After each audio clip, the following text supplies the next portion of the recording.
Once you know the estimated response rate and the answers to the questions I initially had about your goals and closing statistics, you can then figure out how much mail you need to send to reach your objectives.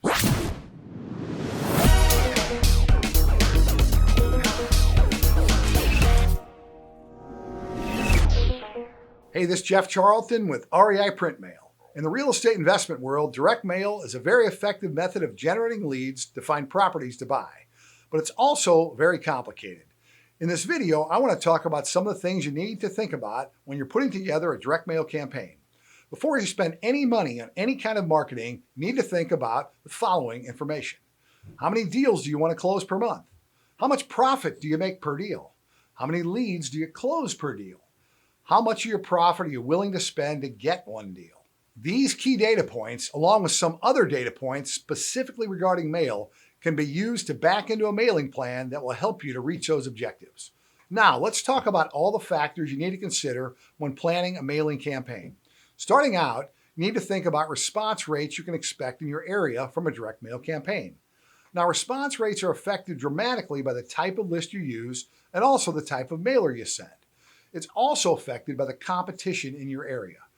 You see, there's only so many deals to be had in any given area, and the more investors that are competing for those deals, the lower the response rates. Simply put, you're splitting the pie into more pieces as competition grows. Now, how do you figure out response rates in your area? Well, if you know other investors who have done direct mail, that's one way to find out. Or you can talk to someone like us who mails millions of pieces of mail every month all over the United States as to what you can expect in your area.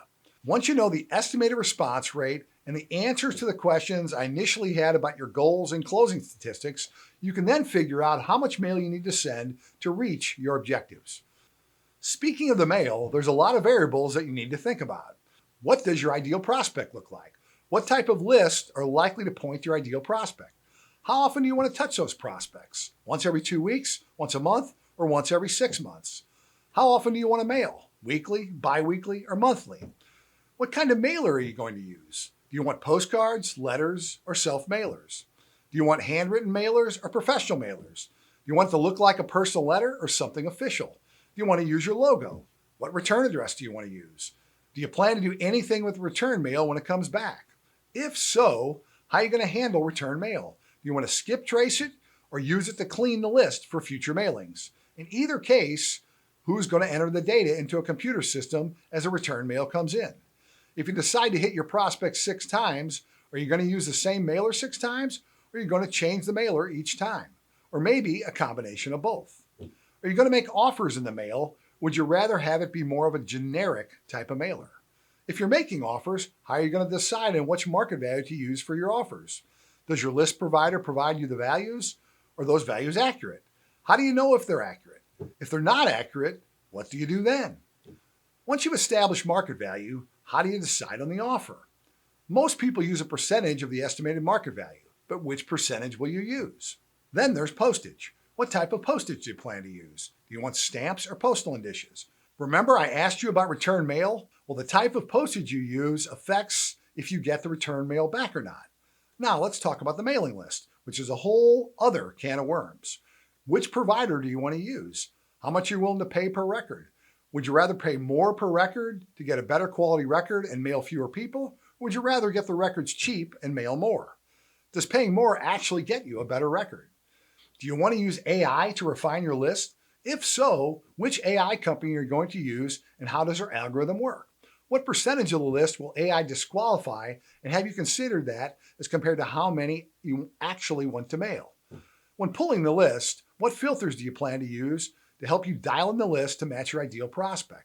There are literally hundreds of filters to choose from. How are you going to know which ones are the right ones to meet your objectives? Do you understand the difference between one list company and the next? Some lists work better in some areas and some work better in other areas. How are you going to know and decide which list to use in which area?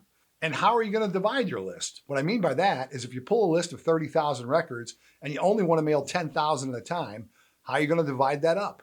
Are you going to mail 10,000 per week for 3 weeks and then repeat? Or maybe a different cadence? And then, how often do you want to update your list? In other words, if you pull 30,000 records today, given a certain criteria, and then wait 6 months to use the same criteria, you will have some names fall off the list. and new names get added to the list. So how often do you want to do that to ensure you're using the most current data, knowing that every time you pull the list, it's going to cost you more money? And who's going to pull the list? If you want to do it yourself, do you understand everything there is to know to be able to pull an effective list? And then there's the tracking.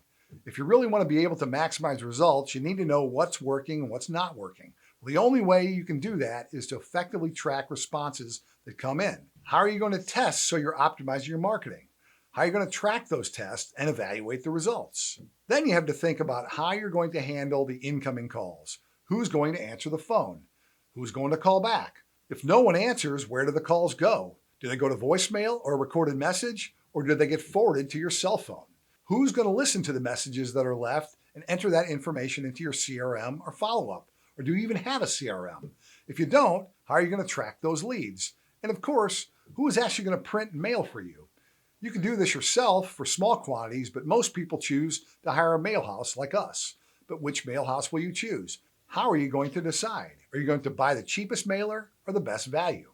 Does the mail house give you advice, or do they depend on you just to send the list and artwork for the mailer? These are just some of the main topics. I could drill down on each topic with another myriad of questions. Now, I bet your head is spinning right now, and you're not alone. The bottom line is planning and executing a successful mail campaign is not easy.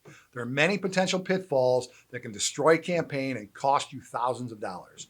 You have two choices. You can try to learn all this stuff yourself and spend a ton of money on testing and making mistakes, and you can probably do a decent job after a few years of trial and error. Or you can hire someone like us who has been doing mail for the real estate investment niche for the last 15 years and has mailed over 100 million pieces of mail in that time frame. We've made tons of mistakes and learned from them, and we pass that expertise onto our clients free of charge to help them succeed at a much faster rate than they would ever do that on their own.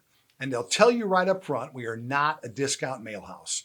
Being successful in direct mail is way more than simply printing and mailing.